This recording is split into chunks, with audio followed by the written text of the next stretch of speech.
সুপ্রভাত। নমস্কার। তো আপনারা জানেন আমি সুন্দরবন সফরে এসেছি। তো আজকে সুন্দরবন সফরের হচ্ছে ডে 1 ডে 2 যেহেতু। তো এখন প্রায় 5টার একটু কাছাকাছি বাজে। তো আমি সকালবেলা দেখতেই পাচ্ছেন খুব টায়ার্ড, ঘুম থেকে উঠলাম।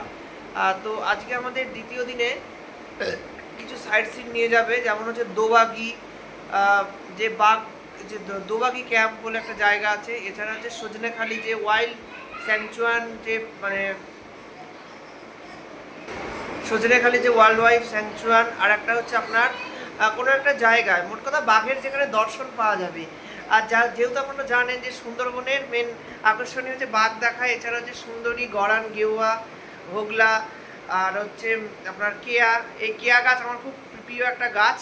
তো এইগুলো হচ্ছে মেন আকর্ষণ। আছে মোট কথা যে ভূপ্রকৃতি এবং হচ্ছে যে জিওলজিক্যাল অ্যাটমসফিয়ার, সেটা কিন্তু দারুণ লাগে। তো আর সময় নষ্ট করব না, দেখি একটু রেডি হতে হবে।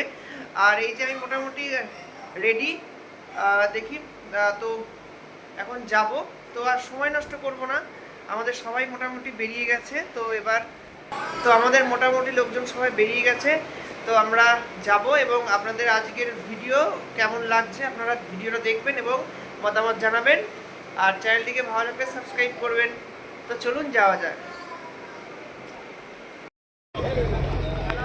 এখন যেহেতু জোয়ার চলছে, তাই কিন্তু জল দেখুন অনেকটা কিন্তু বৃদ্ধি পেয়েছে। আর এই যে সজনেখালি স্যাংচুয়ারি পাশে এই জায়গাটা ম্যানগ্রোভের, খুব সুন্দর লাগছে দেখুন। এগুলো আমরা সাধারণত ভিডিওতে দেখি, তো আজকে চাক্ষুষ দেখতে পেরে আরও ভালো লাগছে। আর এই দিকটা যাচ্ছে ক্যানিংয়ের দিকে, আর আমরা ছিলাম ওই সাইডে। আর এই যে এই লঞ্চে করে আমরা আসলাম, ওইদিকে বাঘের দেখা মেলে কিনা দেখা যাক। তো দারুণ লাগছে ভিউটা, মর্নিং ভিউ, দেখতে থাকুন। আজকে সুন্দরবন সফরের দ্বিতীয় দিন। তো এখন আমি চলে এসেছি সজনেখালি ওয়াইল্ড লাইফ যে স্যাংচুয়ারিটি।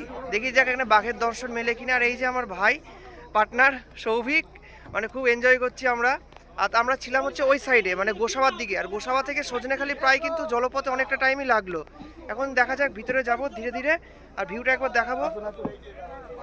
ভিতরে ক্যামেরা নাই,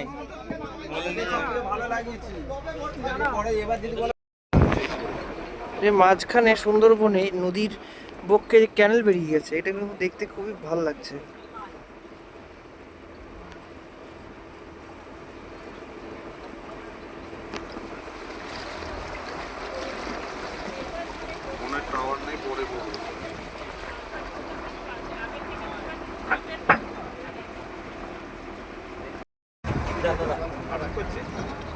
আমরা এখন ধীরে ধীরে এই খাড়িতে প্রবেশ করলাম, মেন যে নদী মাতলা থেকে ভাগ হয়ে। তাই এই যে ক্যানেল দিয়ে আমরা এখন যাব। এই যে সুন্দরবনের দুদিকের ভিউ আমরা পর্যবেক্ষণ করতে করতে এখন সামনে যাব।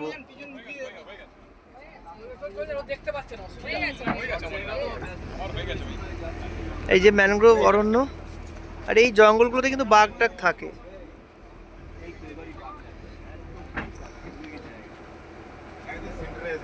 খুব সুন্দর এবং প্রাকৃতিক বৈচিত্র্যে পরিপূর্ণ।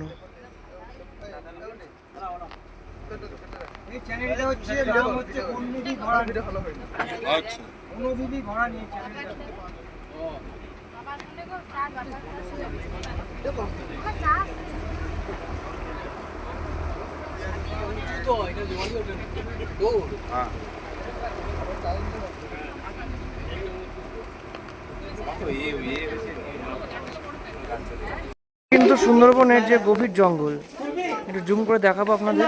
এই যে সামনে খাড়ি রয়েছে, আর একটা গোল মতো যে জায়গা দেখতে পাচ্ছেন, এখানে কিন্তু ওই আপনার হরিণ দেখা যাচ্ছে বা বিভিন্ন রকম যে জন্তুরা এসে কিন্তু ওইখানে থাকে।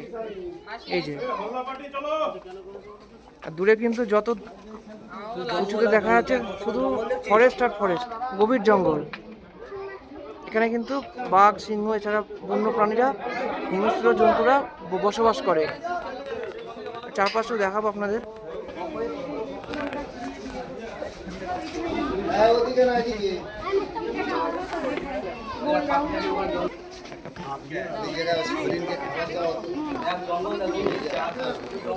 সামনে নদী রয়েছে।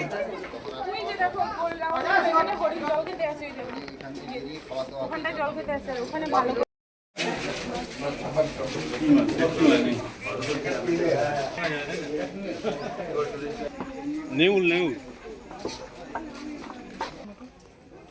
সুন্দরবনের ভূপ্রাকৃতিক বৈচিত্র্য।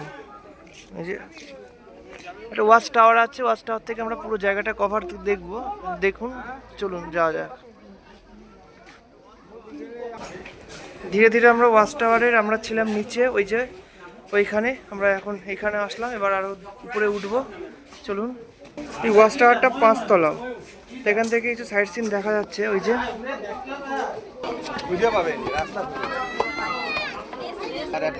এখান থেকে সুন্দরবনের পুরো জঙ্গলটা কভার হচ্ছে, দেখুন।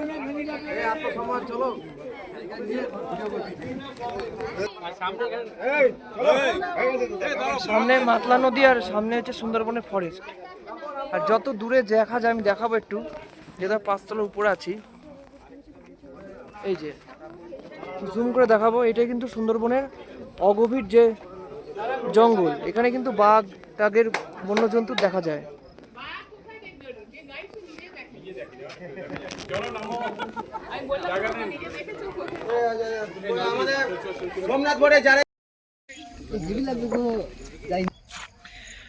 এখন আমরা চলে এসেছি সজনেখালি ছাড়িয়ে সুবর্ণখালি বলে একটা স্যাংচুয়ারিটিতে। চারদিকে শুধু ম্যানগ্রোভ অরণ্যের যে গাছগুলো রয়েছে আর তাদের যে এই বাগান সম্পর্কিত যে ডেটা বা তথ্য সেগুলো কিন্তু রয়েছে। আমরা দুদিকে যতই যাব এই সবুজের বনাঞ্চল দেখতে পাবো এবং সবুজের মধ্যে কিন্তু আমরা হারিয়ে যাবো। এই যে প্রপ রুট, এই গাছের শাখা কিন্তু মানে এইরকম হাওড়া বোটানিক্যাল গার্ডেনেও রয়েছে। তো যাই হোক, এখানে সুন্দরবনের দুদিকেই শুধু গভীর জঙ্গল, যেখানে জনবসতি নেই বললেই চলে, মানে লোক সংখ্যা খুবই কম কিছু কিছু জায়গায়। আর কিছু কিছু জায়গায় আপনার মাঝখান দিয়ে নদী কাট করে গেছে। এই যে কাঁকড়া সম্পর্কিত যে তথ্য, রাজ কাঁকড়া, এছাড়া হচ্ছে নীলাক যে কাঁকড়া, অক্টোপাস প্রভৃতি এখানে দেখা যায়। 2 প্রজাতির কাঁকড়া, জীবাশ্ম পাললিক শিলা দেখা যায়, আমরা জানি। এই যে দেখুন, আর ওই যে দূরের নদী, আর এগুলো সব কিন্তু ঘেরা। গাছের পাতাগুলো দেখুন পুরো সুচালো এবং তীক্ষ্ণ আকৃতির। এই যে সামনে রয়েছে বাঁশ গাছ, হাওয়াটা জাস্ট অসাম লাগছে, চারপাশের ভিউ। আর এখানে ওয়াচ টাওয়ার আছে, আমরা ওয়াচ টাওয়ার উপরে যাব। এই যে 5 তলায় ওয়াচ টাওয়ার থেকে পুরোটা দেখা। এই যে বন্ধুরা, এখন যেহেতু জোয়ার চলছিল এতক্ষণ, তখন কিন্তু জল আস্তে আস্তে কমছে, মানে ভাটার সময়। আর দেখতেই পাচ্ছেন দূরে কিন্তু জায়গাগুলো পুরো জলমগ্ন ছিল, এখন কিন্তু পলি কাদা যে মাটি সেটা দেখা যাচ্ছে, মানে এখন ভাটার সময়। এই দেখুন দূর পাশে শুধু সবুজ আর সবুজ, সত্যি দারুণ প্রকৃতি কিন্তু এখানে সেজে উঠেছে তার আপন সাজে। এই যে, আর দেখা যাক এখানে বাঘের দর্শন আমরা পাই কি না, কারণ এখনো অবধি তো আমরা পাইনি। তো সুন্দরবনের এই যে এইটা হচ্ছে ভূপ্রাকৃতিক বৈচিত্র্যে পরিপূর্ণ। এই যে কাঁকড়া দেখতে পাচ্ছি, দেখুন। সুন্দরবনে কিন্তু বিভিন্ন রকম যে মাছ বলুন, প্রাণী বলুন, সব কিছু দেখা যায়। এই যে আমরা একদম টপে রয়েছি, ওয়াচ টাওয়ার থেকে আপনাদের চারপাশে ভিউটা একটু দেখাচ্ছি। আর দূরেই কিন্তু মাতলা নদী।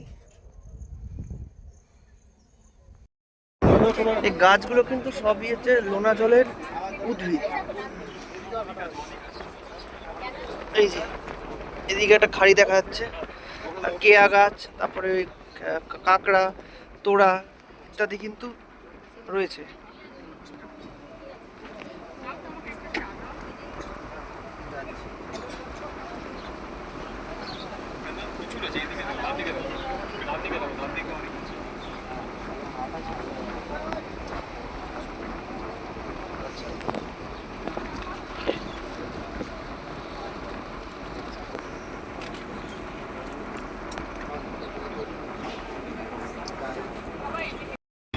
এখন আমরা গভীর যে সুন্দরবনের যে জঙ্গল সেখানে কিন্তু যাচ্ছি লঞ্চে করে। এই যে লঞ্চের আজ ওয়েদার কিন্তু দারুণ আছেন, পুরো ফুরফুরে হাওয়া। সুন্দরবন ভ্রমণে আজকে 2য় দিন। চারপাশে ভিউটা একটু দেখবেন আপনারা।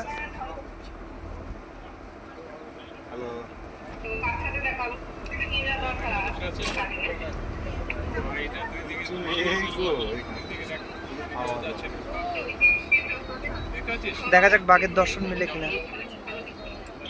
হ্যাঁ, সত্যি করেই কিছু নেই, শুধু খাওয়া দাওয়া আর এই তো বোটে করে। সুন্দরবন ইলিশ উৎসবের দ্বিতীয় দিন, তো আমি এখন লাঞ্চ করতে বসছি। এই যে এই বাঙালির সব থেকে প্রিয়, এটা আমার তো খুবই প্রিয়, কচুর শাক ইলিশ মাছের মাথা দিয়ে, আলু ভাজা, আজকে চিংড়ি আছে, আরও অনেক রকম রকমারি ভোজের আইটেম আছে। তো এখন আমরা মোহনার মধ্যে লাঞ্চ করছি, আমাদের লঞ্চ চলছে। তো এরকম অনুভূতি আমাদের সঙ্গে শেয়ার না করে থাকতে পারলাম না, তো দারুণ লাগছে। তো এই যে আমাদের আইটেম আসছে এক এক করে।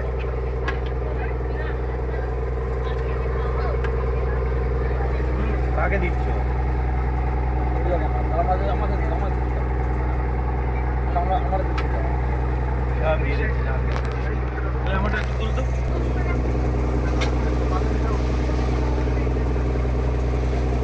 এই যে আজকে আমার পাত্রে এখন আমরা মোহনায় রয়েছি, 5টা নদীর মিলনস্থল।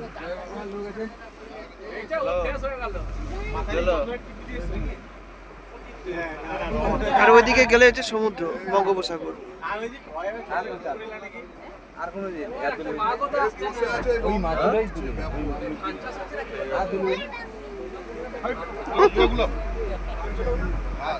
ঠিক আছে বললাম তো।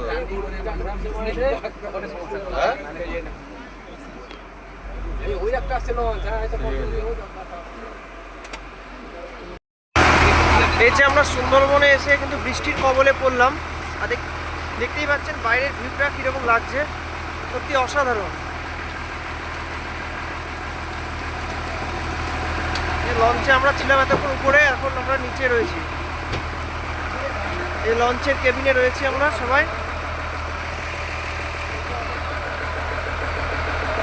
ওইদিকে রান্না হচ্ছে আমাদের জন্য, আর এইদিকে আমরা এই যে লঞ্চের কেবিনে রয়ে আপনার দুদিকে ভিউটা দেখছি। উপরে তো মারাত্মকভাবে বৃষ্টি হচ্ছে, যেহেতু আমরা কিন্তু ভিজে গেছিলাম।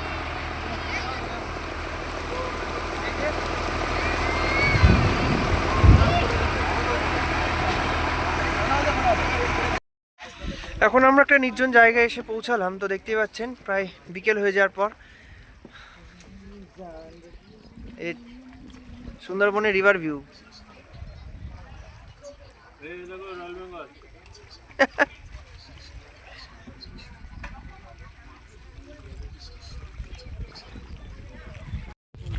এই সুন্দরবনে কিন্তু মেন জীবিকা, যেহেতু আমি বলেছি আপনার মৎস্য শিকার ও কাঁকড়া ধরা, তো এখানে কিন্তু আমরা কাঁকড়া দেখলাম একটু আগে। আর এই যে উপকূলের যে জীবনযাত্রা তথা জৈব বৈচিত্র্য, ভূপ্রাকৃতিক, এটা কিন্তু এই ব্লগে কিন্তু আপনাদের দেখাচ্ছি, তো আপনারা একটু অবশ্যই দেখবেন। আর প্রত্যেকটা গাছ সম্পর্কিত যে ডেটা বা তথ্য বা কাঁকড়া ইত্যাদি যে কথা, তা কিন্তু সবই লেখা আছে। এই যে লাল কাঁকড়া ছবিতে দেখাতে পারছি, বালির বল। এতক্ষণ কিন্তু জোয়ার ছিল, তাই কিন্তু জায়গাগুলো জলে পরিপূর্ণ ছিল, যেহেতু এখন ভাটা, তাই জায়গাটা পুরো একদম পুরো একদম কাদাময় হয়ে গেছে। এই যে ম্যানগ্রোভ, আর তার মাঝখান দিয়ে কিন্তু ফুটপাত করা আছে। আমরা আসলাম পিছন দিক দিয়ে, এখন যাব ওই দিকে, তারপরে আমরা কিন্তু ঘাটে যাব। আর 5 নদীর যে সমাগম বললাম, যেটা মোহন আপনাদের দেখালাম, সেটা কিন্তু ওই মাতলা, গোসা বা তারপরে হচ্ছে কালিন্দী, বিদ্যাধরী, রায়মঙ্গল, এই 5টা নদীর যে সমাহার, যেটা বঙ্গোপসাগরের একদম কাছে। এখান থেকে বঙ্গোপসাগর প্রায় হচ্ছে। এই যে একটা সুন্দরবনে এখানে অনেক পাখিও দেখা যায়, যেমন এই পাখিটা যে বিরলতম, দেখতে একটা বটের মতো, গলিয়াদ পাখি। এখানে শুধু বাঘ না, এছাড়া কিন্তু বিভিন্ন যে প্রজাতির পাখিও দেখা যায়, যেমন শঙ্খচূড়, এই যে বড় যে গোকরো সাপ, সেটা কিন্তু দেখা যায়। তো এইখানকার যে স্থানীয় দাদাদের মুখে শুনছি, আমাদের যারা গাইড আছে, যে ওই বাঘেরা কিন্তু আমরা দেখতে না পেলেও তাদের কিন্তু তীক্ষ্ণ শিকার কিন্তু আমাদের লক্ষ্য রাখছে। এছাড়া যে বিভিন্ন প্রজাতি, যে বিরল থেকে বিরলতম বা অন্যান্য প্রজাতির যে পাখি, সেগুলো কিন্তু এখানে দেখা যায়। যেমন একটু আগে দেখলাম লুধিয়ান, এখানে হচ্ছে ম্যানগ্রোভের অভিযোজন প্রভৃতি যে তথ্যগুলো, সেইগুলো কিন্তু এখানে দেওয়া আছে। তো খুবই এটা যারা ট্যুরিস্ট বা পর্যটকদের জন্য হচ্ছে খুবই এটা একটা এটা জানার দরকার, তাদের বলতে এটা সুবিধা হয় রিপ্রেজেন্টেটিভ করতে। এই যে ওয়াচ টাওয়ার, এখান থেকেও দেখা যায়। আমরা যাব এখানে, চলুন যাওয়া যাক। এখন আমি ওয়াচ টাওয়ারের একদম সামনে রয়েছি উপরে, এখান থেকে পুরো জায়গাটা একবার দেখাবো। আর ওই যে নদী,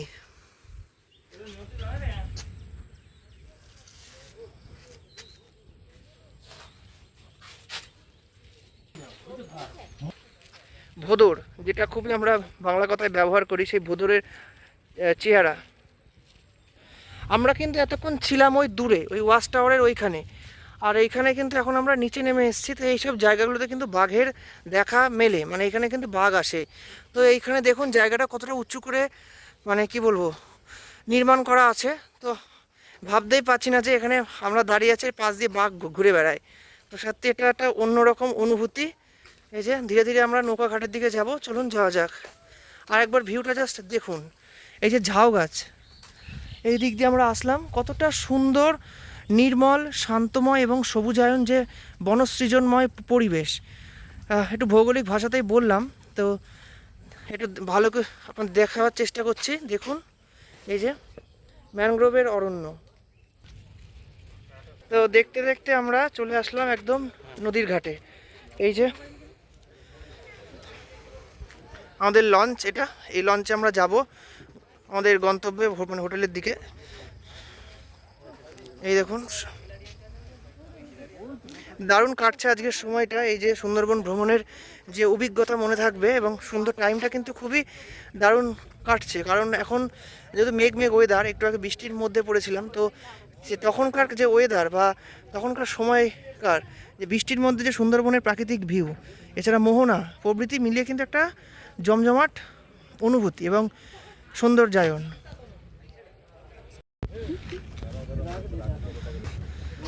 এখন আমরা অনেকক্ষণ লঞ্চে থাকার পর একটা নতুন জায়গায় আসলাম, সেটা হচ্ছে দোবাগি ফরেস্ট ক্যাম্প।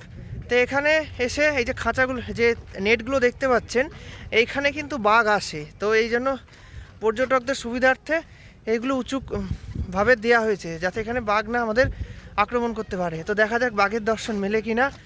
আর এত এই সুন্দর ওয়েদারে আরও ভালো লাগছে, বিকজ আমরা এইখানে এখানে আসতে গিয়ে ওই বৃষ্টির সম্মুখীন হয়েছিলাম মাঝ নদীতে। তো যাই হোক, একটু মানে ভয় বলবো না, বেশ একটা অ্যাডভেঞ্চারও লাগছিল, আবার বেশ খুব মনোরম একটা কী বলবো অভিজ্ঞতা, যেহেতু মানুষকে পরিপূর্ণ করে। তো অভিজ্ঞতাটা কিন্তু দারুণ লাগছিল। আর এই যে আমি এখন চারপাশটা একটু দেখাবো আপনাদের, দেখুন, সঙ্গে থাকুন। আর সুন্দরবন ভ্রমণ কিন্তু আমাদের জমে উঠেছে। আর যেহেতু আমি ভূগোলের ছাত্র, এই ভৌগোলিক বিষয় আপনাদের তুলে ধরি। তো এই যে এগুলো একটু দেখাবো, যে পর্যটক আসছে, আমাদের টিম এটা অনেকজন আমরা এসেছি সুন্দরবন ভ্রমণে। চলুন, এই যে এইখানে কিন্তু জোয়ারের সময় জল আসে, আর এখন কিন্তু যেহেতু ভাটা চলছে, তাই কিন্তু দেখুন ছাপগুলো রয়েছে, মানে স্পটগুলো। আজ মন চেয়েছে আমি হারিয়ে যাব, প্রকৃতির প্রেমে আমি হারিয়ে যাব। মানুষের প্রেমে পড়ার থেকে প্রকৃতির প্রেমে পড়াটা মনে হয় অনেকটাই ভালো, কি বলেন আপনারা? তো যাই হোক, আপনাদের সুন্দরবন ভ্রমণ কেমন লাগছে এটা আপনারা ভিডিওতে অবশ্যই দেখবেন। আর দুটো পার্টে কিন্তু সুন্দরবন ভ্রমণের ভিডিও আমি আপনাদের সামনে রিপ্রেজেন্টেটিভ করব। চলুন সামনে যাওয়া যাক। এর সামনে যে গার্ডেনটা, এটা বোধ হয় গেওয়া গাছ। তো খুব ভালো লাগছে, গাছের পাতাগুলো দেখুন, সুচল এবং তীক্ষ্ণ আকৃতির। তো বাঘের তো দেখা পাচ্ছি না, এবং ছাপও দেখতে পাচ্ছি না। বন্ধুরা, আমি যে জায়গাটা দাঁড়িয়ে রয়েছি দেখতেই পাচ্ছেন, এত সুন্দর জায়গা, এখানে কিন্তু বাঘ কিন্তু মানে আনাগোনা করে। এই যে নিচের যে জমিটা দেখতে পাচ্ছেন, তো এই জায়গাটা খুবই কিন্তু একদম নীরব, মানে জনমানবহীন যাকে বলে। এই জায়গাটা কিন্তু একেবারে জনশূন্য, মানে হচ্ছে জনমানবহীন। এখানে কিন্তু মোবাইলের টাওয়ার কাজ করে না, এছাড়া কিন্তু অনেক রকম কিন্তু এখানে জল পাওয়া যায় না, খাবার পাওয়া যায় না। তারপরে মানে খুবই এই জায়গাগুলো সত্যি খুবই মানে একদম প্রান্তিক বলা যেতে, মানে সুন্দরবনের একদমই প্রান্তিক এলাকা। মানে এই সব সাইডে কোনো, এটা গোসাবা থেকে অনেকটা দূরে অবস্থিত, প্রায় 150 থেকে 200 কিলোমিটার মানে অনতি দূরে। তা আপনাদের জন্য, তা এই জায়গাগুলোতে কিন্তু পর্যটকরা খুবই মানে সেন্সিটিভভাবে চলে।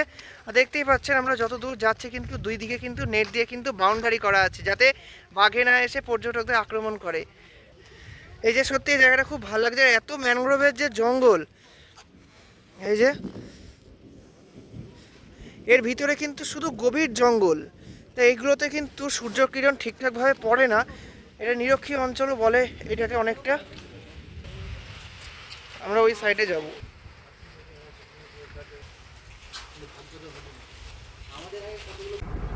ছোট ছেলেগুলো ছেড়ে দিয়েছে মোহনা এরপর পাঁচ নদীর মিলনস্থল। এরা তো ভাই যারা ক্রাইম করে তাদের কোনো সোজা হয় না। সাইডে শুধু বলতে ক্রাইম করে। কি? সাদা যে সাদার মতো হতো তাহলে শুধু ক্রাইম করতো। না ভাই আমি ছোট কাজ করতে বড় কাজ করো না। চারপাশে তো জল আর জল। পাখি এই তো রাজা হয় নাকি তো হাঁস নয় মা দেখবে সেটাই মনে হচ্ছে কি হাঁস মুরগি কি তো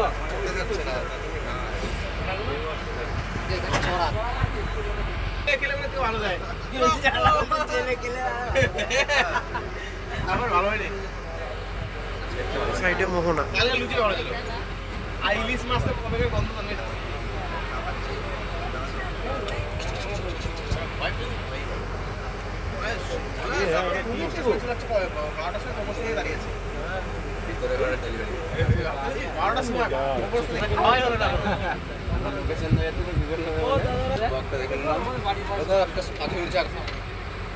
দেখলাম নাকি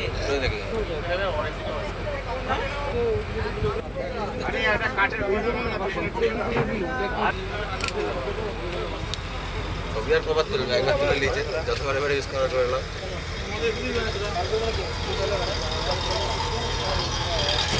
ক্যানেল দারুণ লাগছে।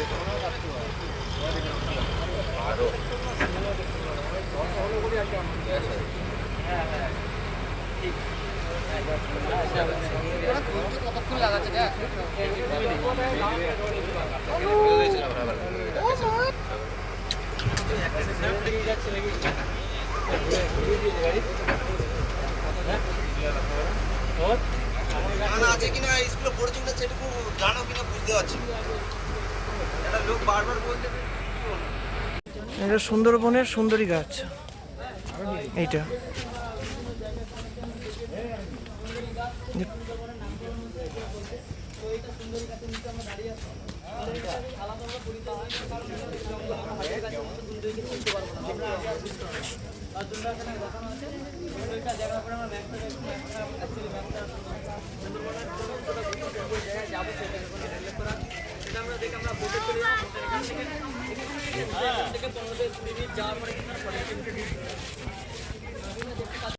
তো আমি এখন দাঁড়িয়ে রয়েছি গোসাবাদ যেটা মার্কেটে।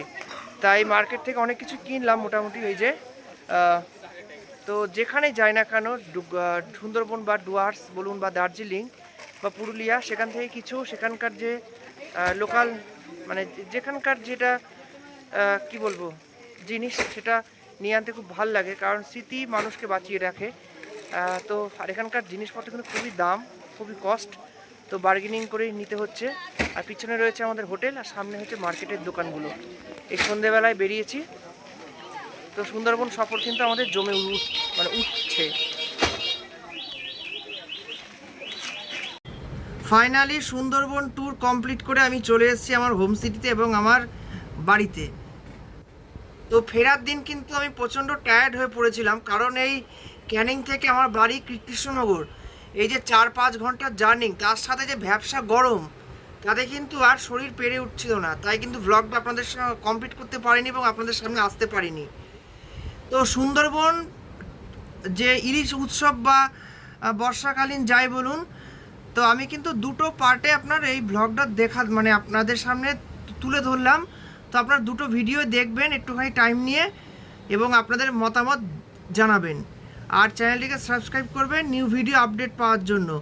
আর সুন্দরবন প্রসঙ্গে একটা কথাই বলি, যে আমরা চোখের সামনে যা দেখি আর আমাদের যেটা দেখানো হয় সেটা কিন্তু সম্পূর্ণ 19-20 নয়, অনেকটা কিন্তু পার্থক্য রয়েছে। কথাটার অর্থটা আপনারা একটুখানি ভালো করে বুঝবেন। আর কিছু যাব না ইন ডিটেলস। তো ভালো থাকবেন, সুস্থ থাকবেন।